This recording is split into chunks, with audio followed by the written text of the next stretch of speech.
This is a chart that goes through our performance in the Austin area, which consists of 5 counties. The largest among those counties are Travis County, Hayes County, and Williamson County.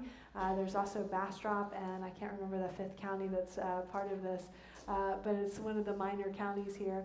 But you can see how real estate is sold on a distribution curve. So starts January, February, March, April, May, June, July, August, September, no man's land, right? So you can see kind of how it drops off at the beginning and the end of the year. And you can tell going back historically, this is I can't even read that, 2011, 2012, 2013, 2014, and 2015. So you can see how we had big jumps from 2011 to 2012, big jump from 2012 to 2013, and very small jumps year over year for the last 2 years. And part of the reason why we've had smaller jumps is because some of the prior years on record were some of the highest in terms of sales volume that we had ever had, with the exception of in the credit boom and credit bust. But we also don't have enough inventory right now to actually be able to sell much more than what we're currently selling. We've been so low on inventory, and that's been the case for probably about the last 2 years. So we're going to talk about that and how it affected us in 2015 and how it's going to continue to affect us in 2016. We'll first start off by looking at the December 2015 results. In December of 2015, we sold almost 2,400 single-family homes, which was an increase year over year of over 5%. The median price was up 10% to 270, and the average price, you guys heard me talk about this earlier tonight, the average price is almost $350,000 in Austin. It is more than San Antonio by a factor of $100,000. It's also more than Houston and Dallas, not by as large of a factor, but Houston and Dallas, their averages are in the 270s to 280s, just to give you guys some perspective on that. Number of days on market right now, 57. That's the time from when a house is listed until a house goes under contract. After it goes under contract, it obviously takes another 30 to 45 days after that to sell. Hey guys, I see some more of you coming into the room. You know me, don't be shy. You can get up to the front or anywhere else. Welcome guys, there's plenty of room here. And also the thing that we track very closely is months of inventory.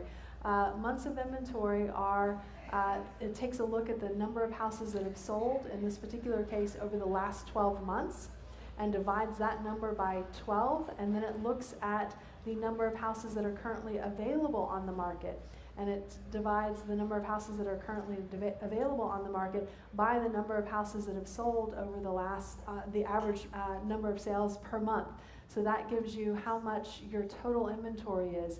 Normally for us, our market inventory is somewhere between 6 to 6.5 months.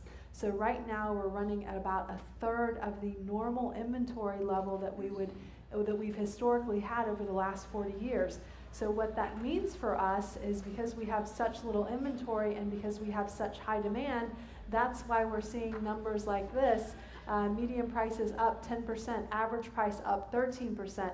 It's supply and demand. We have very little supply, we have very high demand, and that is resulting in us having a very high average and median price, and we're seeing a lot of growth in those average and median prices.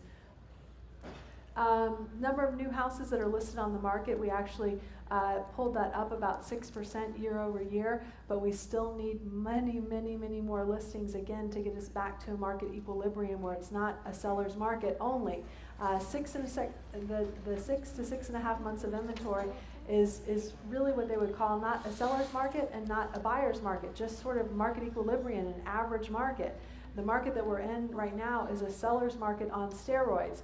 A lot of the realtors in the room today will tell you, when I list a house today, I have multiple offers above list price, and sometimes, and on that same day, and then sometimes sight unseen by the buyer, because the buyer already lost out on 3 other houses because they couldn't get there fast enough.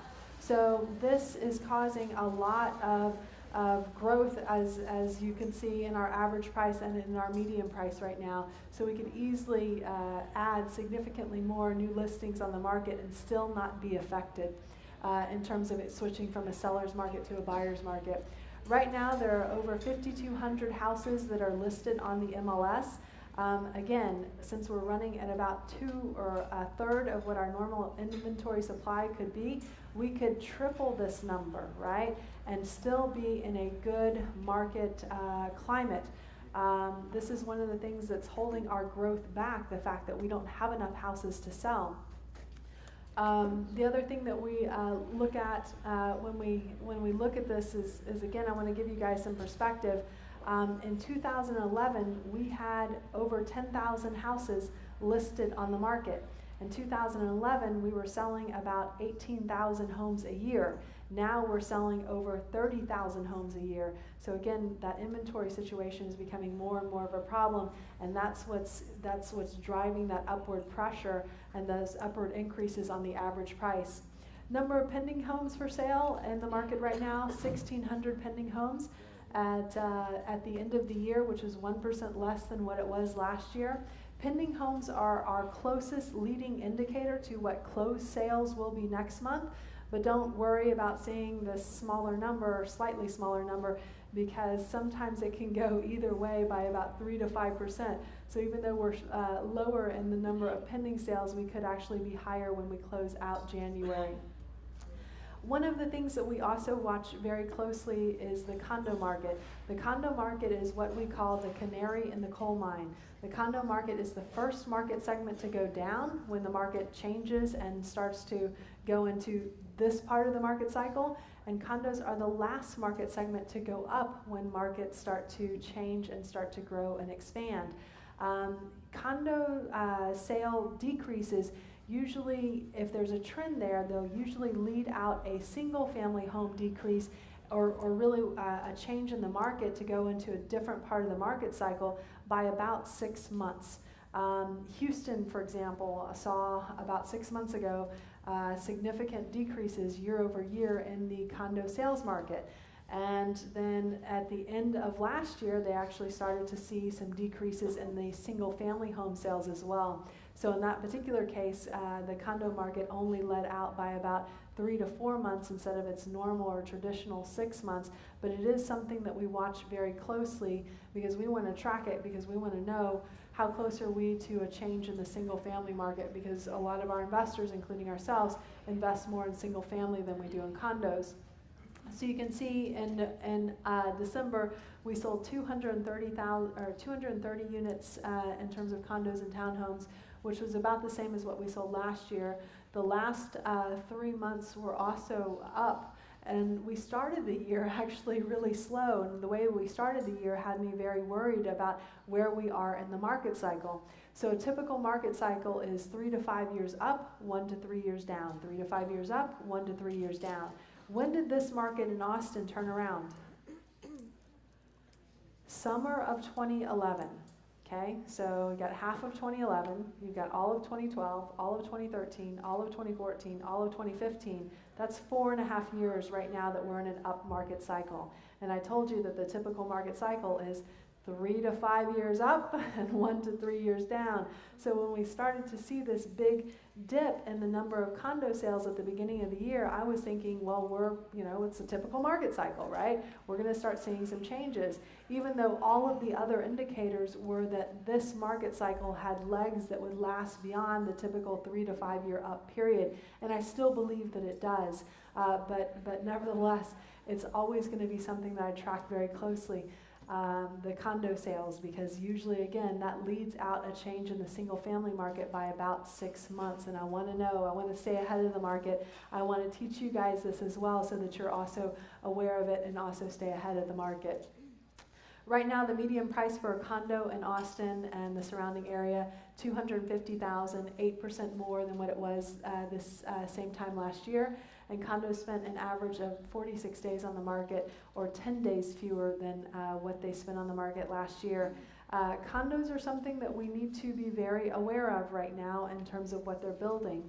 The other day, we were driving through downtown, and Phil asked me to do a crane count in downtown Austin. I was on I-35, so I had the time, right, because we were stopped in dead traffic, right? So I'm counting the cranes, and he's like, how many did you get? And I said, I counted 30. He's like, no, you double counted. And I said, no, I don't think I double counted. In fact, there are probably some cranes that I just couldn't even see from my vantage point. And what does that tell you about the downtown market? Are we overbuilding it? Maybe, yeah, maybe. And what kind of product are we building? What kind of condos? Luxury condos.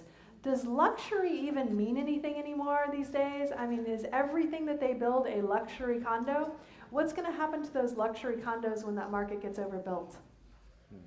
They're going to go from luxury condos for sale to luxury condos for lease, okay? So you'll see a lot of these condos that are deeded individually, but they're kept with the same owner and then they're later leased out. That's what you see a lot when we're in the end of a market cycle. So every person who's building a condo right now, every single developer who's getting their money on the back end, every night they go to sleep and they say a prayer. And that prayer goes something like this: please don't be last. Please don't be last, please don't be last, please don't be last. Because the person who's last is going to go from luxury condos for sale to luxury condos for lease. So they're going to have a much longer term in terms of how long they have to stay in that property before they're able to get that ultimate payoff. A lot of you guys have rental properties. I know many of you said that you had rental properties or you were looking into rental properties. In terms of the number of leases that we saw in Austin in December 2015, 1,153 properties, which was just slightly less than what we saw last year. But the median price for houses, they had the right idea, right? Get to Texas. And I think over time it's worked out really well for them, for those of them that came at that time. But again, we still haven't hit that number yet of beating some of those prior years. We're very close. We're incredibly close. And I can pretty much guarantee and promise you that if we actually had the inventory in Austin right now to sell, that we would have hit probably close, even closer, maybe even that 30,000 unit mark. But again, we have 1/3 of the inventory that is called a normal inventory, market equilibrium inventory right now. And that's one of the reasons why we still have not gotten there yet. For the year, the median price was $264,000, 9% more than what it was in 2014. And for the year, the average price $333,000, 8% more than what it was in 2014. Again, we ended 2015 with an average price that was almost $350,000. So it went up even more towards the end of the year than it was for the average. When you look at the number of houses that we put on the market, there were almost 37,000 new single-family homes listed. We had over 6,000 active homes listed on the market on average, 5% more than last year, but again, still not enough to support the amount of demand that we had. And almost 30,000 units in terms of pending sales. Obviously not all of those closed, that's why our closed number is a little bit less. In 2015, we sold almost $10 billion worth of homes in the Austin MLS, which was $1 billion more than what we sold in 2014. So this market is really growing and really driving a lot of what is our Austin economy. Because as soon as someone goes out and buys a house, what do they also buy? Stuff to go in it, right? And hundreds and thousands of dollars worth of stuff to go into these new houses. So it's really doing a lot to support other avenues, other parts of our economy as well. A little note from Aaron Farmer. Aaron is the 2016 president of the Austin Board of Realtors. They summarized the market as follows. Demand for Austin area real estate was stronger than ever in 2015, primarily due to our region's job growth. And I'm going to go and talk to you guys about our job growth numbers for 2015 as well. And our ongoing population growth. However, low housing inventory levels, rising home prices, and high housing development costs have brought Austin's housing affordability issues to critical levels. Median price for a single-family home in the Austin area increased nearly $30,000 in the last year alone. One of the things that the city of Austin has been talking about for probably the last 10 or 15 years has been affordability. Yet it's 15 years later and we're still talking about affordability. What does that tell you about the Austin market specifically? Somebody doesn't know what Austin calls affordable, right? Someone doesn't know what Austin calls affordable. And they say that house values will continue to go up as long as we have positive in-migration, which we do, but it will always be limited by affordability. I think what's happened is everyone who's calling for affordability doesn't know or isn't taking into account in the fullest extent how our economy has changed, how our demographics have changed over the last several years as we've gone more from a government and university town to more of a high-tech I can't even call it a town anymore, right? I've got to use the C word, the city word, right? So that's one of the things that it has happened that's continued to allow us to have that incredible appreciation year over year for where we're at as well.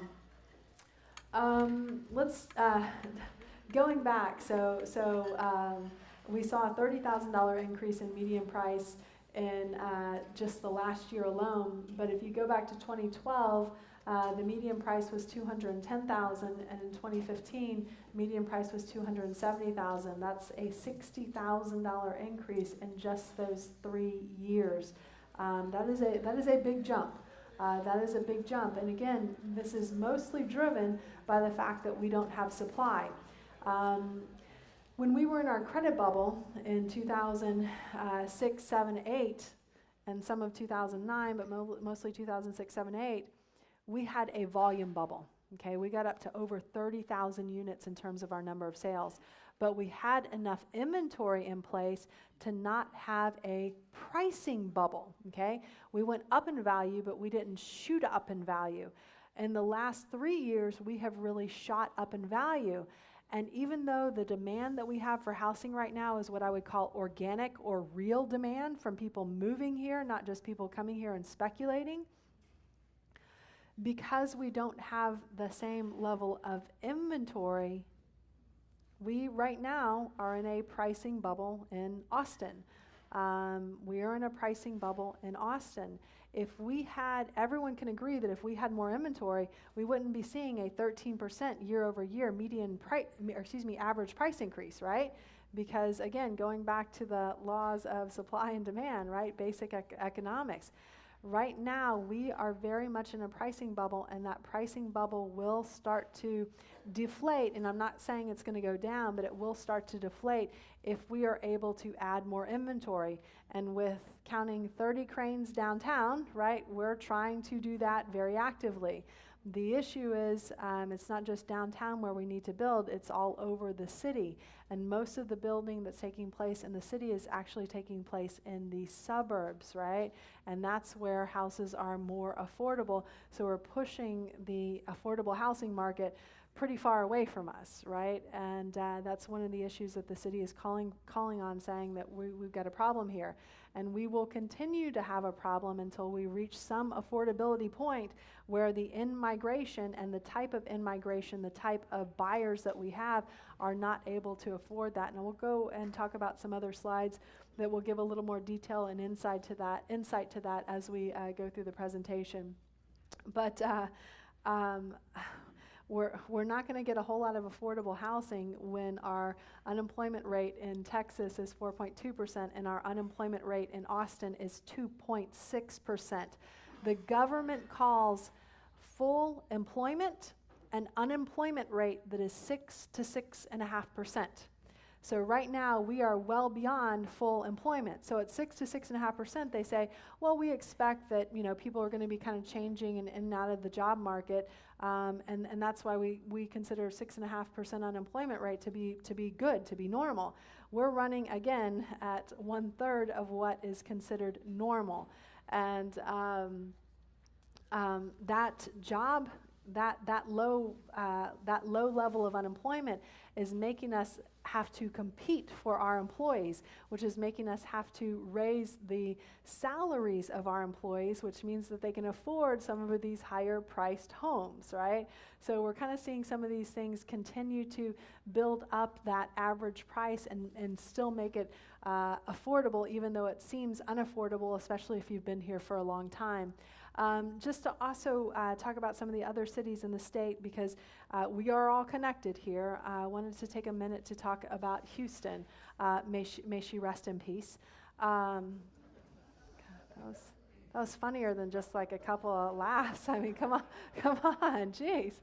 Actually, that was a terrible thing to say. But I want to give you some insight into where Houston has been and where Houston is going. In April of 2015, Houston had an unemployment rate of 3.7%. They ended the year with an unemployment rate of 4.6%. That unemployment rate is going to continue to go higher as the oil price per barrel continues to drop lower. I think when I looked at it last Tuesday, I did a presentation in Houston on Tuesday, and the dollar per barrel was below $30 a barrel. Okay, just to give you some insight, in 2014, it was over $108 a barrel. And that is having a significant impact on not just the Houston market, but on all of Texas. It will have ripple effects in Houston through 2016, through 2017, and even through 2018. Specifically, if you look at the Texas job growth, Austin added over 31,000 jobs in 2015. Houston only added 23,000 jobs in 2015, and they're expected to only add 22,000 jobs in 2016.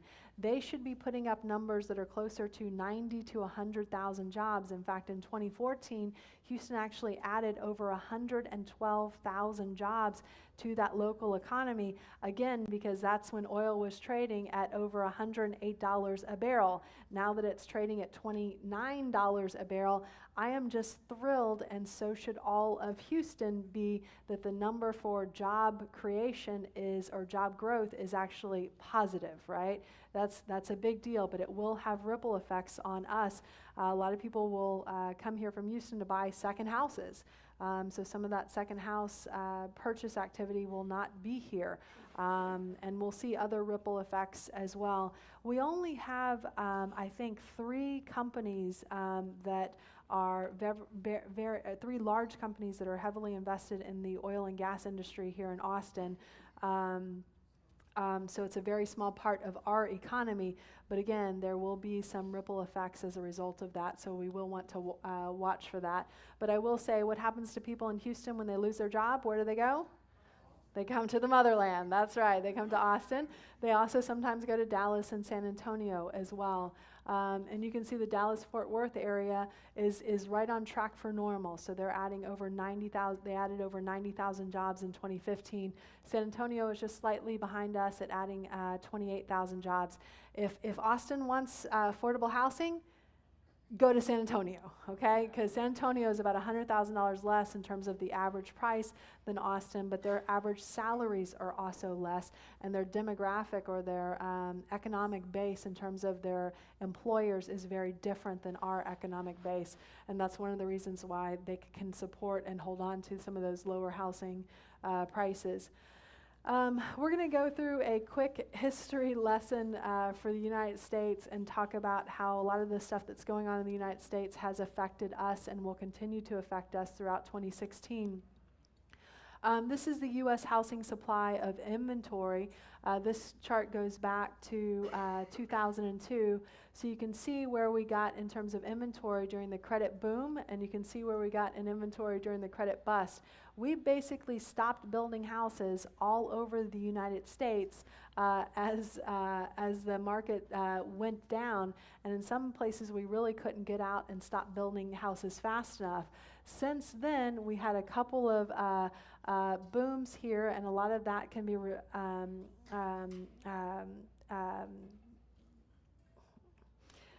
attributed, thank you, can be attributed to the Obama $8,000 buy a house and we'll give you $8,000 credit, right? So we had some artificial booms in there, and you'll see some of those. They call it the W curve because of the when those $8,000 housing credits were placed, and we'll see some that'll be kind of a little bit entertaining.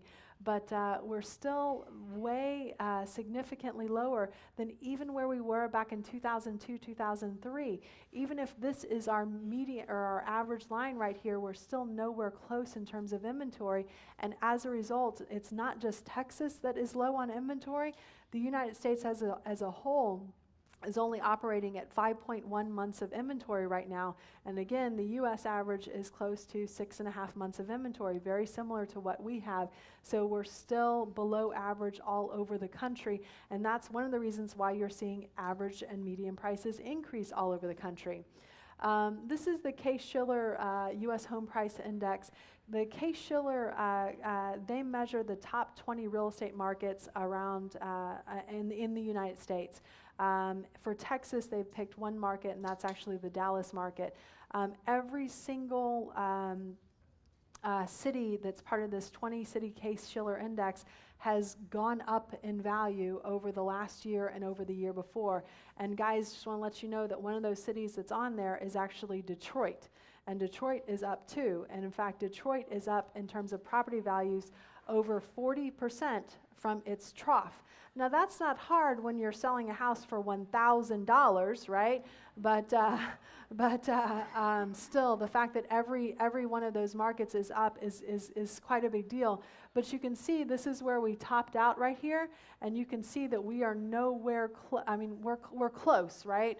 But we're still nowhere. We're still not as close as we were back during the credit boom and the credit bust.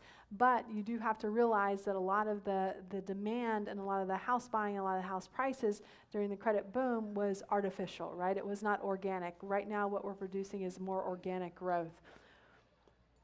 New housing starts.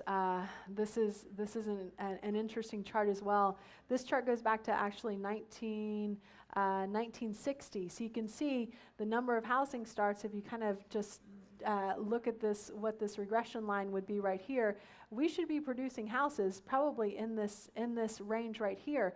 But we went so far down that it's just going to take a long time to get back up to where we were. I don't think we'll be here for probably another 10, maybe 15 years, but you would think that we would still be even in this average category of housing starts just for replacement and new families, et cetera. But again, we're nowhere near that. New and existing home sales, again, you can see the credit boom here and the credit bust here, and then you can see some artificial increases here as part of the Obama $8,000 tax credit. But you can see right after the tax credit, what happened to existing home sales? They went even lower. So, you know, you hear that quote, "We're from the government. We're here to help." Thanks a lot, guys. That really worked out well for us, right? It felt like for a while it actually made it worse, and then we were able to climb out of that. But again, they're on the rise, but they're, again, nowhere near where we were when we had that artificial demand. And you shouldn't expect it to be, because so much of it was artificial, but you would expect it to be a little bit higher than what it is today. But up is good. We'll take up, and we'll be very happy about that. Again, when you look at U.S. housing sales, United States versus Texas, and this is indexed to back to 2007, so it kind of gives us, it makes it relative to us, but you can see that historically Texas has pretty much always been above the United States, not in terms of total houses sold, but in terms of their index of their growth year over year. And you can see that we have seen a couple little turndowns even during this recession. And we've got the latest one here, which can be attributed to a large degree to what's happening in Houston. Dallas sales are up, Austin sales are up, San Antonio sales are up, but at the end of the year, Houston saw 3 months of lower housing sales, and January was basically the same thing. but the last 3 months in Houston saw 10% decreases year over year, and that's what we're attributing a lot of this slight downturn. We'll see more as we get through the rest of the year as well. Month supply of inventory. Again, this chart goes back to 2008. You can see where we were in this 6-month range right here, which is, again, our normal range. You can see where we went. The bottom of our market was 2010 and 2011, so we got to a height of 8 months of inventory, whereas the rest of the United States got to a height of almost 12 months supply of inventory. That is called a buyer's market, right? And you can see that the market's gone down ever since we turned around in Texas in 2011, 2012, to right now in Texas, on average, we're about 3 to 3.5 months of inventory. Austin is a little tighter inventory than the rest of Texas, but still you can see it compared to the greater United States, which is in that 5 to 6 month range right there. Housing starts, again, this is indexed. They're looking at the growth year over year, so it's not that Texas is building more houses than everyone else in the country, but you can see how we have historically always built more than, from an index perspective and from a growth rate perspective, more than the growth rate of the greater United States. Texas Leading Economic Index. So the Texas Leading Economic Index is something that is, this source data is from the Federal Reserve Bank of Dallas, and it's put together, this graph's actually put together by the Texas Real Estate Center, the Texas A&M Real Estate Center, and they do a lot of presentations and a lot of analysis of where we are in Texas, and they also look at other markets as well. And they have an incredible group of economists that are very invested in their work, love what they do, and really put together some great research for us to be able to share with you guys and for you guys to know yourself and be able to watch. But what we've seen is some of the leading economic trends. They basically tell us where we're going in Texas. And what they've said is that over the last 14 months, we have seen a declining trend in Texas. Why is that? It's oil. It's oil. That's all it is. It's oil. So guys, be careful when you look at Texas. You're going to see some negative numbers probably over the next year or two. And it's going to be mostly driven by the fact of all the different changes that are going on, specifically in Houston. So take some of these Texas economic discussions with a grain of salt, and know that anything that's negative right now is strictly being driven by Houston, whereas Dallas, Austin, and San Antonio, all those markets are up and all those markets are strong. Consumer Confidence Index, this measures Texas versus the U.S. For some reason, someone decided it would be a good idea to measure consumer confidence on a scale of 0 to 140. It's kind of like on Spinal Tap when they had the speaker that went to 11. I have, there's like 4 Spinal Tap fans in here. Okay, good for you guys. But for some reason, they've decided to measure it on a scale of 0 to 140. And this chart, just to make it relative to something, goes back to 2007. You can see that the consumer confidence in Texas has always been higher than the consumer confidence of the United States.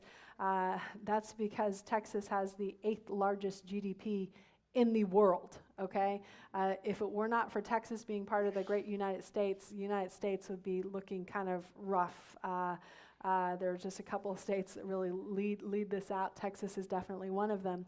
But the everything below the green line indicates a recessionary environment, and you can see that that happened for the United States back in 2008, and you can see that it happened in Texas back in 2009, so it hit us later. So, you know, we talked about condos being the canary in the coal mine. Well, for Texas, the greater United States is the canary in the coal mine, because the greater United States will lead out a recession at least 6 months to a year before Texas goes into a recession. And Texas will also lead us out of the recovery, usually before the greater United States comes out of the recovery as well. This area in this middle ground in the 70 to 100-ish range, that's kind of a normal market, not seeing a whole lot of expansion, not seeing a whole lot of contraction. And then above this 100 line, this is when people are really pulling out their wallets. This is when people are buying second houses. This is when people are buying second cars. This is when people are buying boats, right? And you can see that Texas has been in this higher consumer confidence range since about 2012, and here is when it started to go up and turn around. But again, this is Texas as a whole, and the last 14 months we've seen that decline, again, mostly due to oil and gas issues in the Houston, South Texas area. One of the things that we want to track very closely, and you guys need to understand as real estate investors, is where we are when it comes to the housing market in terms of how much housing we are putting on the market, right? Our expansion. There are two different metrics to look for. The longer metric is how many permits that we are requesting. The shorter metric is how many housing starts we actually have. The Texas A&M Real Estate Center used to measure both permits and starts. Starts are your closer leading indicator to what's actually going to be delivered in the next 9 to 12 months. Permits might not be delivered for 2 years, maybe a year, maybe 3 years. It's not as strong of an indicator, so I'm hoping that very soon they will make some adjustments there and add that data back. But what we're seeing, again, this graph goes back to 1980. So you see some of the oil boom and bust in the 80s. You can see the credit boom and bust in the late 2000s, and you can see that now in Texas as a whole, we are finally finally above this 24-year average of starting or permitting about 94,000 units a year. We had a big jump 2013 to 2014 at 10%. We had a smaller jump in 2015. So there was a pulling back in 2015 in terms of the number of housing starts. We'll also look at housing starts for Austin, as well as housing starts for single family as well as multifamily, to give you an idea of what that looks like as well. Multifamily starts in Texas.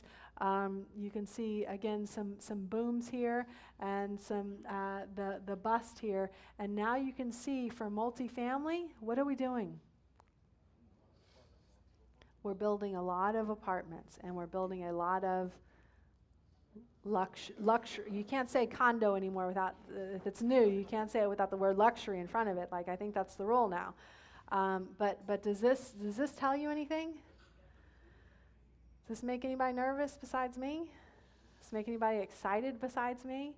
You know, it's funny, during the last Great Recession, one of the things that Phil and I said was, you know, we can't wait for the 2-for-1 sale in the condo market, right? It's like, that's when we're going to go in and buy condos. And the 2-for-1 sale never really happened in Austin, although it did happen in many other places around Texas and around the country.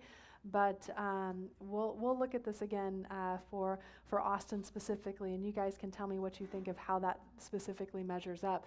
But this is a little scary for me. Obviously, we got really low here, but this is excessively high. And I see a lot of investors who say, I want to invest in multifamily, right? I made a lot of money in corporate America, and now I'm going to invest in multifamily. That's okay. Just get ready for a long ride. Yeah. Oh gosh, I'm sorry. This is a crappy projector. You can barely see this. But again, this is the building permit for data. You can building permit data for single-family houses for Texas. You can see the credit boom. You can see where we hit our low, and you can see where we're climbing back out of it in Texas. And then again, multifamily, so you can see the climbing back out of it. And you can see back where we were in the 80s, right? So you can see that big jump down, and then we got to level out, and now we're building more in multifamily than what we've built prior to the Great Recession, which we can't say that about the regular housing market. This data is specifically for the Austin Round Rock area. This is the single family data. With single family, we have not gotten back to where we were in that pre-recessionary time period. However, with multifamily, we have gotten back, and we've actually, I think the 2014, 2015, I think there were a lot more permits started in 2014 versus 2015, but I think I'd kind of even these two data points out a little bit instead of looking at that big downward spike. But we are building significantly more than what we were building prior to the Great Recession when it comes to multifamily. So something that, I want you guys to be really aware of, for those of you who say, I'm going to skip right past single family, I'm just going to go for I want the big money. Big money, big risk, big ups and downs. You guys have heard me joke about the life cycle of a developer, right? Developer financial life cycle is billionaire, bankrupt. Billionaire, bankrupt. Anyone who knows a developer knows someone who has gone through that type of a financial life cycle. Housing activity for Austin, I'm going to get a little close to this one. So this one goes back to 1980. The black line is the average price. So you can see when the Great Recession hit us that we had a slight decline in terms of average price, but we had a big decline in terms of the number of sales that we had. And we have far outpaced the average price from just taking a small drop from where we were. Again, we were in this part of the cycle, we were not necessarily in a pricing bubble, but we were in a volume bubble. Where we are in the cycle right now, we're not in a volume bubble, but we are in a pricing bubble. When you look at price distribution for houses, basically the distribution curve, which for 10 years was in this range here, right, with the average price house being about $240,000 or $250,000.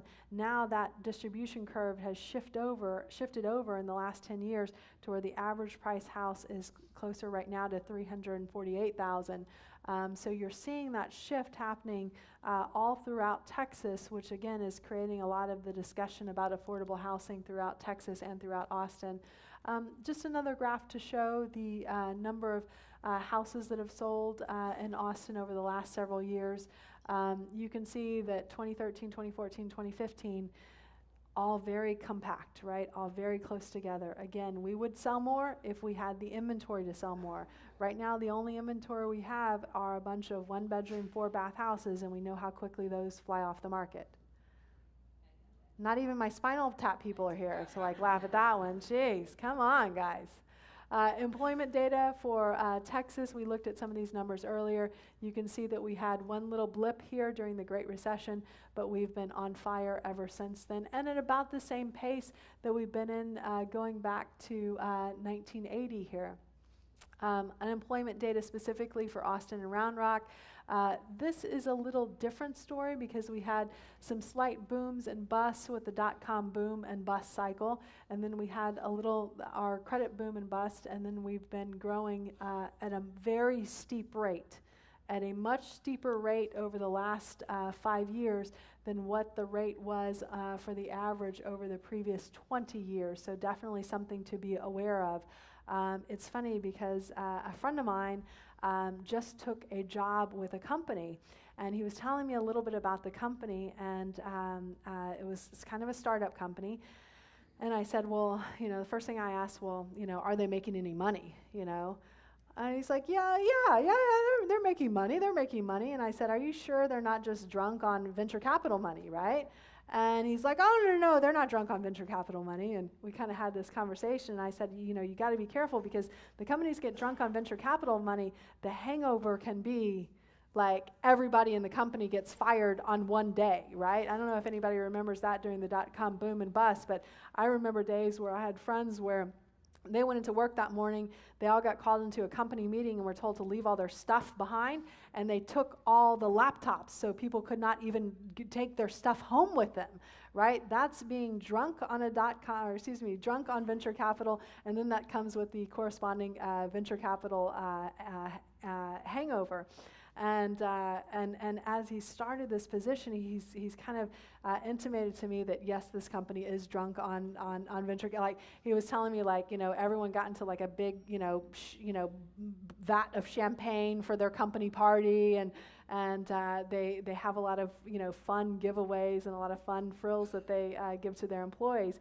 And of course, no one shows up to work until after 9. So there's just a problem with that in general, but that is something that I want to be concerned of. You guys should be concerned of. Angelos Angelou studies, he's one of the economists in town. He studies the amount of venture capital that's being invested in Texas. It has grown substantially, and a lot of that has come to Austin because our minds, like to get drunk on venture capital money and produce really cool new ideas as well. So this is something this rate of growth is something that I'm concerned about. Just want to make sure that we're investing in companies that are going to have a positive return. Otherwise, we will see the same thing that we saw with the dot-com boom and bust. Population data for Texas, the Texas population has doubled every 30 years since Texas became a state, except for 2 30-year periods where it became really, really close. A lot of the growth that we have here in Texas and in Austin as well is all based on migration. All these people that are moving here over and over, which is good for us, but it's kind of laughable that they added one HOV lane or one toll lane on Mopac. Is that a joke? Right? Are they really when they unveil it, are they really going to show that they've actually double-decked it? Because that's really what we need here, right? Because one lane, the second that they started building it, it was out of date, right? By 10 years, right? It's like, I don't know what they're thinking. But so population data for Austin and Round Rock, also on that same curve. CBRE, which is one of the top commercial brokerage houses, put out a list in 2015 of the top 20 corporate expansions and relocations, and Texas got a very large share of those, and you can see much of that went to Dallas, but Austin got several too. Austin got GM, Austin got Proportion Foods, Nortex Enterprise Solutions, and then I love this one. Large internet tech company. That is what that says. Just want to make sure that that's clear to you guys. Adding another 250 employees. So you see gains in Austin, you see gains in Dallas, they saw some gains in Oklahoma City. What is missing from this list is Houston, Texas. Now Houston, Texas saw a big gain when Exxon announced that they were relocating in 2014, but 2014, that's when everyone was relocating to Houston, right? And they were adding 112,000 jobs, now they're adding 23, so we're not seeing companies in a hurry necessarily to move there. All right, so let's get close to this graph. So this is the Austin area median home price compared with the median family income. This goes from 1990 to 2015. So it shows the growth in the median family income. So back in 1990, our median family income just over $39,000. In 2015, our median family income just over $76,500. However, if you look at the median price over, specifically over the, forever it feels like, but specifically over the last 5 years has been significantly outpacing the median salary, okay? This is what people are in arms about when it comes to affordability in Austin. But guys, the problem will solve itself, okay? Remember we're from the government, we're here to help.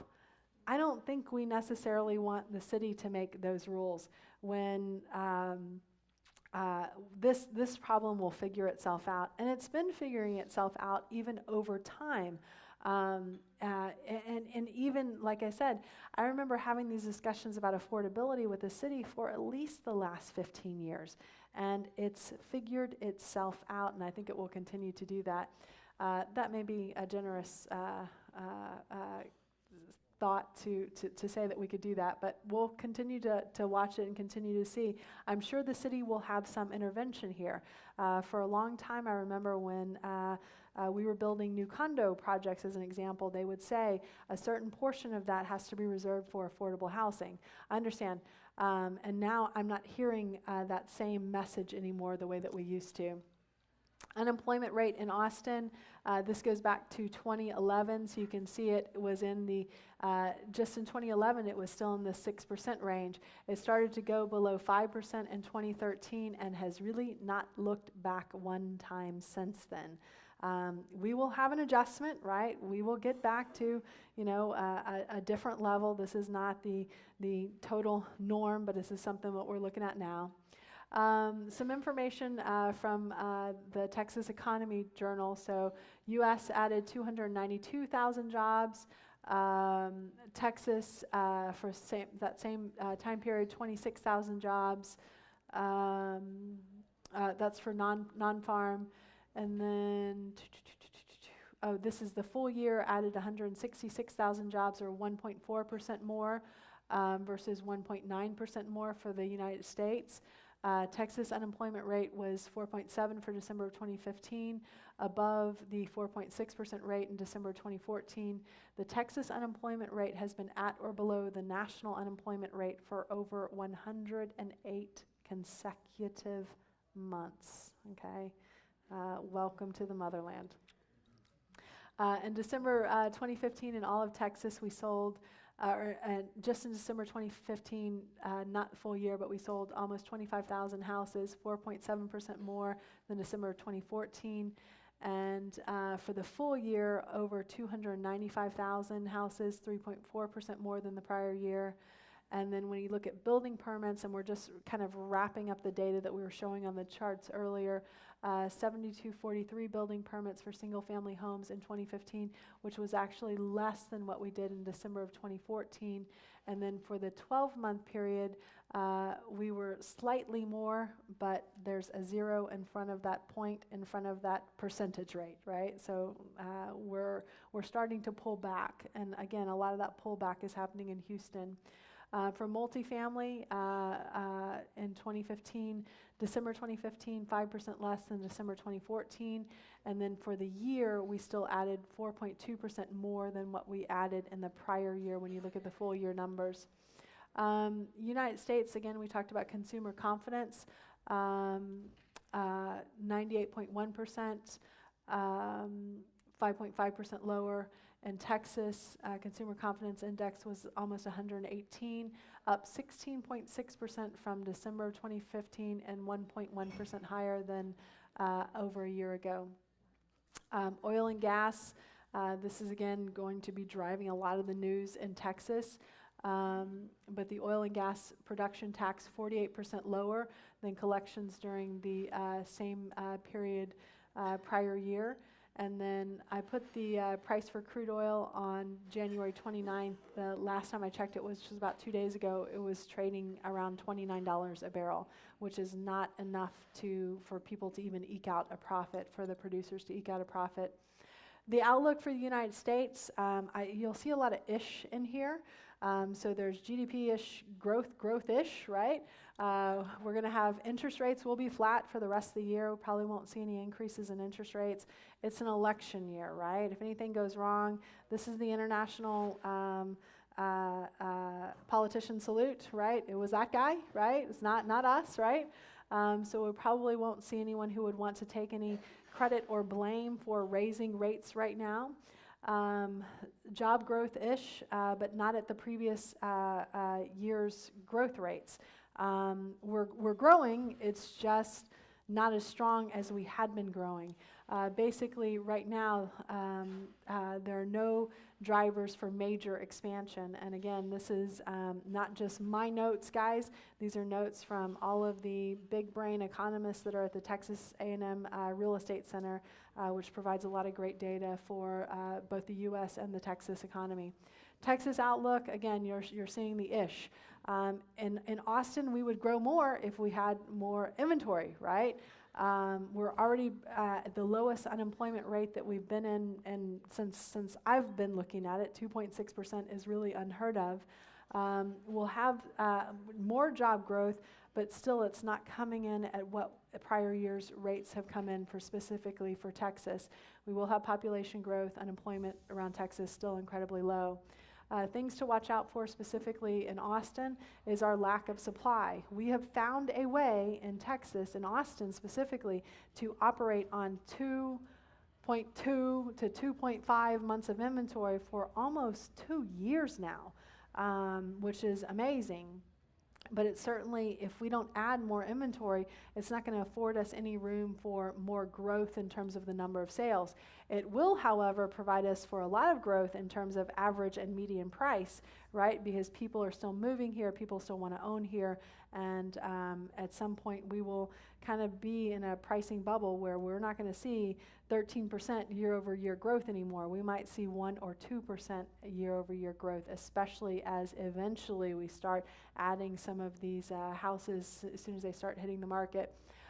Oil prices will have an effect here, but we won't be able to kind of pinpoint, the reason why the Austin economy is slowing down is specifically because of oil and gas.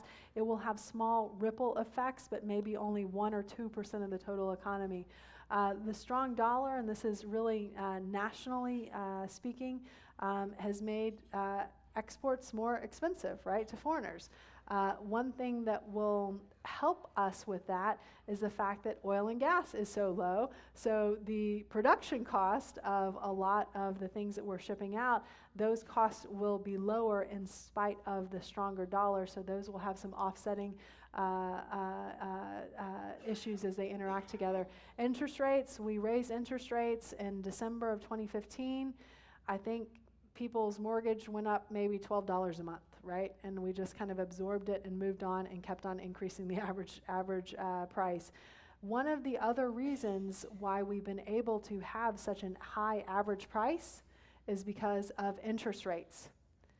If interest rates were 7%, we wouldn't necessarily see the growth in the average and median price that we're seeing today.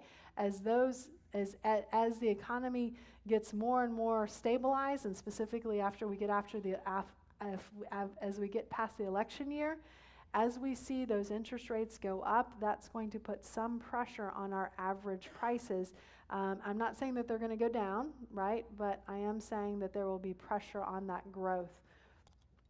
What else, guys? Right now, the market's on fire and will continue to be on fire.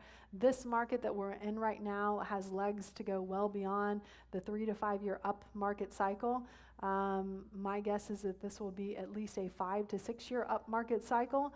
I never really want to do any type of forecasting beyond the next year because there are so many different variables that can come into play. It's dangerous for me to do that. But right now I hear a lot of investors complaining that it's hard to find houses.